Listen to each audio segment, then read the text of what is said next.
This is the most dangerous problem in mathematics, one that young mathematicians are warned not to waste their time on. It's a simple conjecture that not even the world's best mathematicians have been able to solve. Paul Erdős, a famous mathematician, said, "Mathematics is not yet ripe enough for such questions." Here's how it works. Pick a number, any number. 7? Good choice. Okay, we're going to apply two rules. If the number is odd, we multiply by 3 and add 1. So 3 times 7 is 21, plus 1 is 22. If the number is even, we divide by 2. So 22 divided by 2 is 11. Now we keep applying these two rules. 11 is odd, so we multiply by 3, 33, and add 1, 34. Even, divide by 2, 17. Odd. Multiply by 3, 51, add 1, 52. Even. Divide by 2, 26. Still even. Divide by 2, 13. Odd. So we multiply by 3, 39, add 1, and that's 40, which is even. So we divide by 2, 20. Divide by 2, 10. Divide by 2, 5. Odd. Multiply by 3, 15. Add 1, 16. Divide by 2, that's 8. And then 4, 2, and 1. Now 1 is odd, so we multiply by 3 and add 1, which equals 4. But 4 goes to 2 goes to 1, so we're in a loop, and the lowest number is 1. Now the conjecture is this. Every positive integer, if you apply these rules, will eventually end up in the 4-2-1 loop. This is commonly called the Collatz conjecture after German mathematician Lothar Collatz, who may have come up with it in the 1930s. But the problem has many origin stories and many names. It's also known as the Ulam conjecture, Kakutani's problem, Thwaites conjecture, Haas's algorithm, the Syracuse problem, and simply 3n plus 1. Why is 3x plus 1 so famous? Among professional mathematicians, maybe it's not famous but infamous, in the sense that if someone actually admits in public that they're working on it, then there's something wrong with them. The numbers you get by applying 3x plus 1 are called hailstone numbers, because they go up and down like hailstones in a thundercloud, but eventually they all fall down to 1.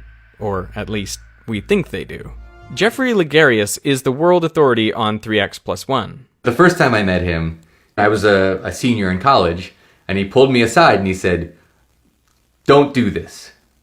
Don't work on this problem. If you want to have a career, do not start spending time writing about this or publishing any papers about this.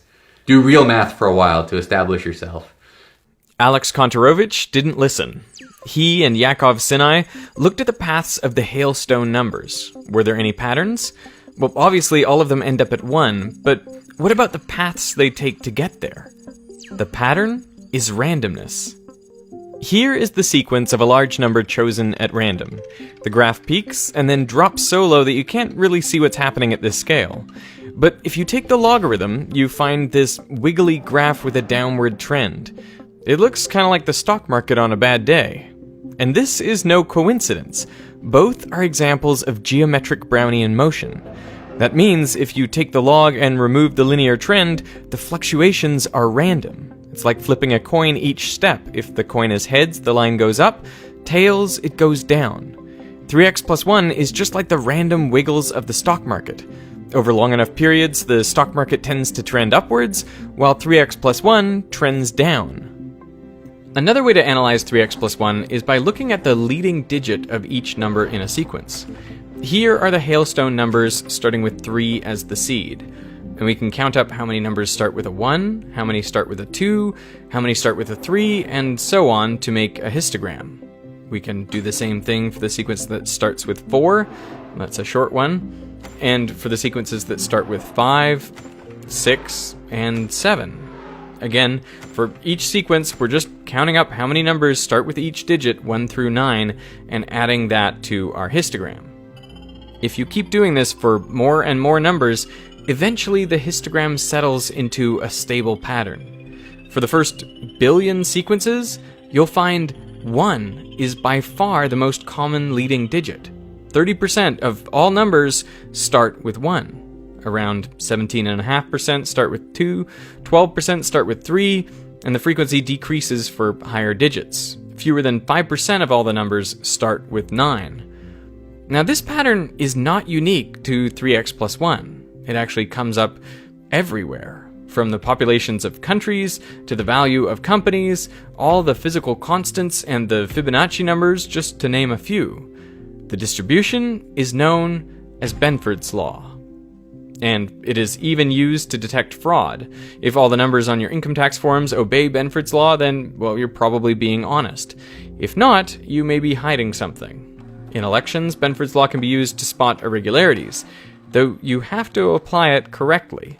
Benford's law works best when the numbers involved span several orders of magnitude, as they do for 3x plus 1.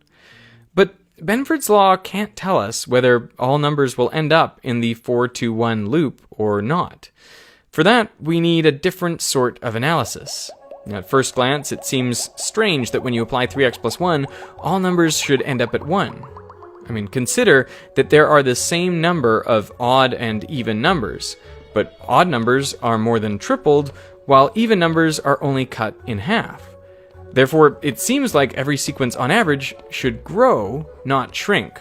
But here's the catch. Every time you multiply an odd number by 3 and then add 1, it will always become an even number. And that means the next step is to divide by 2. So odd numbers are not actually tripled by 3x plus 1, they're increased by a factor of about 3 over 2.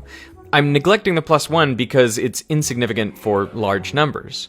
And 3 halves is actually the most an odd number can grow in one step. Think of the path from one odd number in a sequence to the next odd number. After multiplying by 3 and adding 1, you have an even number. And 50% of the time, dividing by 2 brings you back to an odd number.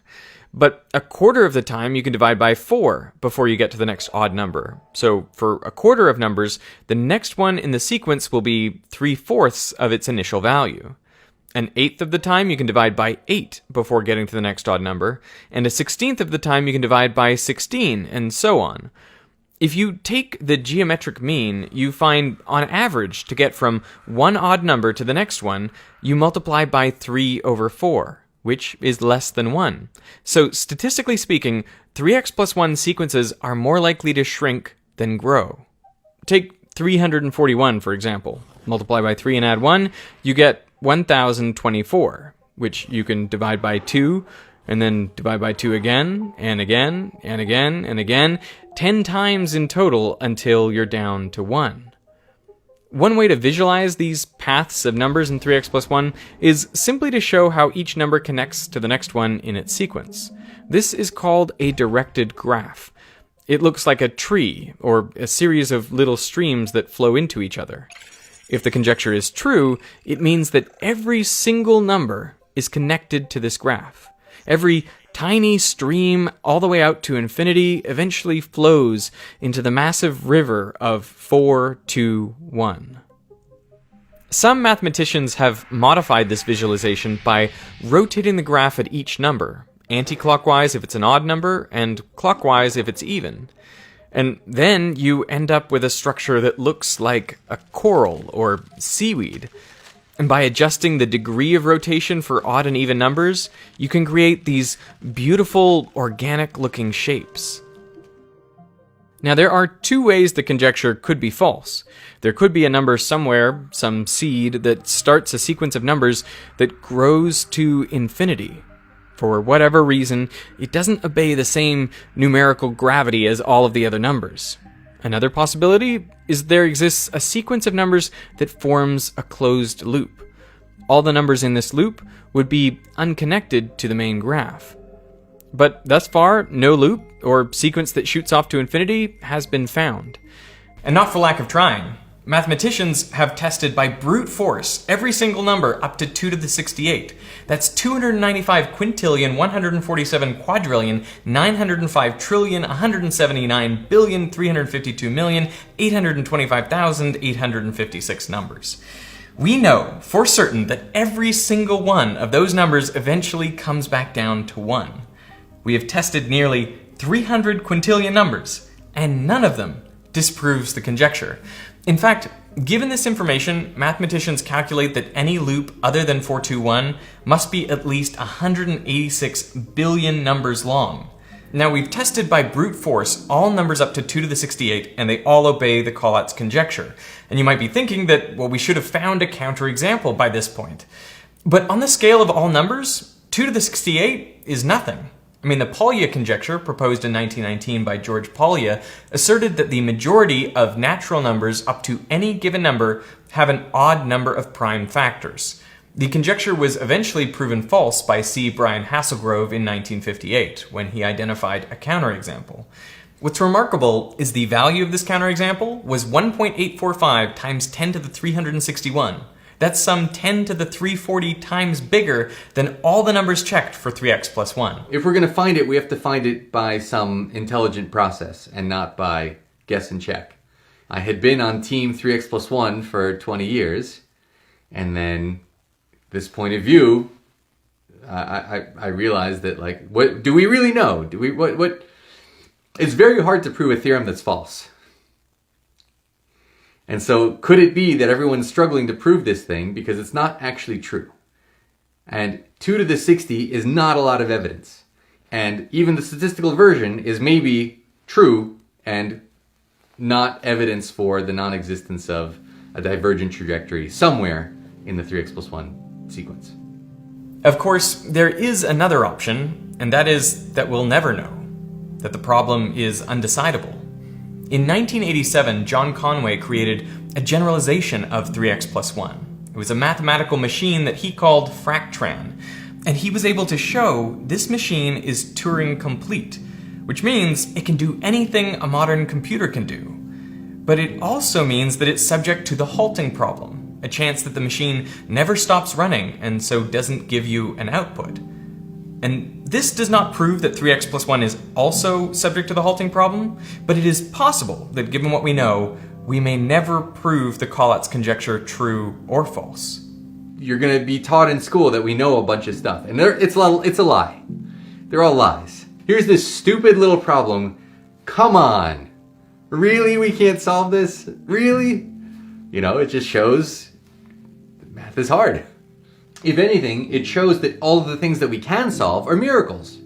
We have no right to have solutions to all these other problems.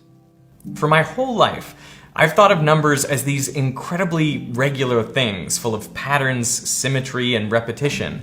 But what I'm realizing only now is just how peculiar numbers really are. You can see this most clearly in the choral representation. From a simple mathematical operation comes something intricate, organic-looking, and thus far intractable to us. Do all numbers connect to this structure? Or is there some unique filament, a spindly little thread that doesn't connect to any of this, that runs off to infinity? And why is it so hard to tell? I think that's why Paul Erdős said, "Mathematics is not yet ripe enough for such questions."